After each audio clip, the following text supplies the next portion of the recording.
बहन जी यानी मायावती सत्ता पक्ष में घोषित तौर पर शामिल नहीं हैं, लेकिन उनके बयान ऐसे आते रहे हैं जिसको लेकर हमेशा उन्हें बीजेपी की बी टीम कहा जाता रहा है।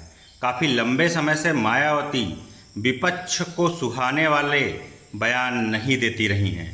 उनकी बातें ऐसी रहीं जो सत्ता पक्ष को खूब अच्छी लगती रही हैं। और आपने देखा होगा कि मुख्यमंत्री योगी आदित्यनाथ ने खुले मंच से मायावती की तारीफ की थी, लेकिन मायावती और भारतीय जनता पार्टी के बीच कटुता का एक नया दौर शुरू हो सकता है। मुख्यमंत्री योगी आदित्यनाथ ने जिस तरह मनुस्मृति का बचाव किया है, मनुस्मृति के पक्ष में बयान दिया है और इसे सनातन धर्म का सबसे महत्वपूर्ण ग्रंथ बताया है, उसे लेकर मायावती नाराज हो सकती हैं। दुनिया जानती है कि मायावती अपने भाषणों में मनुवाद को लेकर हमेशा आक्रामक रही हैं। उनके बयान हमेशा मनुवादी विचारधारा के विरोध में आते रहे हैं। मायावती हमेशा मनुवादी मानसिकता को कोसती रही हैं। ऐसे में योगी आदित्यनाथ का बयान मायावती को शायद अच्छा नहीं लगेगा।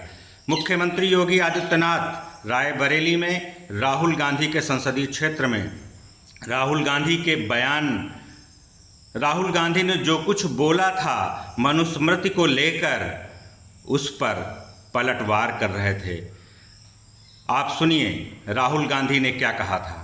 ये एक माइंडसेट है, मनुस्मृति का माइंडसेट, महिलाओं को दबाने का माइंडसेट। माइंडसेट क्या है कि लड़की की एक जगह है, वो पिंजरे में बंद होनी चाहिए,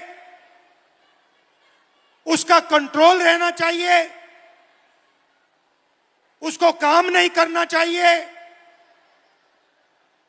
और लड़कों को फुल फ्रीडम मिलनी चाहिए। वो जो भी करना चाहे करें, गाली देनी है गाली दें, काम करना है काम करें। ऐसा हिंदुस्तान हम नहीं चाहते। अब आप सुनिए कि मुख्यमंत्री योगी आदित्यनाथ ने राहुल गांधी को जवाब देते हुए मनुस्मृति के बारे में क्या कहा। राहुल जी कहते हैं बेटियों को भड़काने का काम कर रहे हैं, कहते हैं मनुस्मृति से बाहर निकलिए।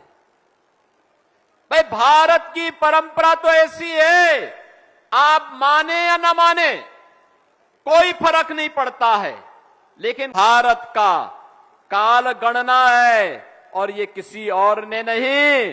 राहुल जी ये आपके नाना ने नहीं दिया है, पर नाना ने नहीं दिया है, आपकी दादी ने नहीं दिया है, ये दिया है मनु ने दिया है, ये मनु ने दिया है। और जिसको आज भी हर सनातनी जिसका पालन करते अपने पर्व और त्योहारों को मानता है। तो ये थे वो बयान जिन पर आजकल खूब चर्चा हो रही है। नेता विपक्ष राहुल गांधी को आपने सुना, वे साफ तौर पर मनुस्मृति को महिलाओं की आज़ादी के खिलाफ बता रहे हैं और महिलाओं से कह रहे हैं पिंजरा तोड़ो।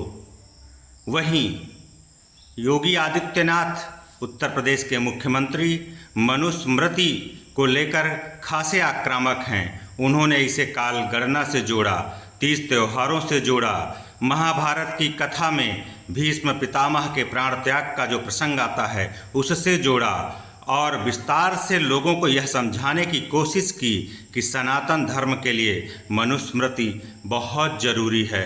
मनुस्मृति सनातन धर्म के लिए बहुत महत्वपूर्ण ग्रंथ है। काल गणना यहीं से आती है, तीज त्यौहार यहीं से तय होते हैं, मकर संक्रांति के पर्व का उल्लेख भी मुख्यमंत्री योगी आदित्यनाथ ने किया है।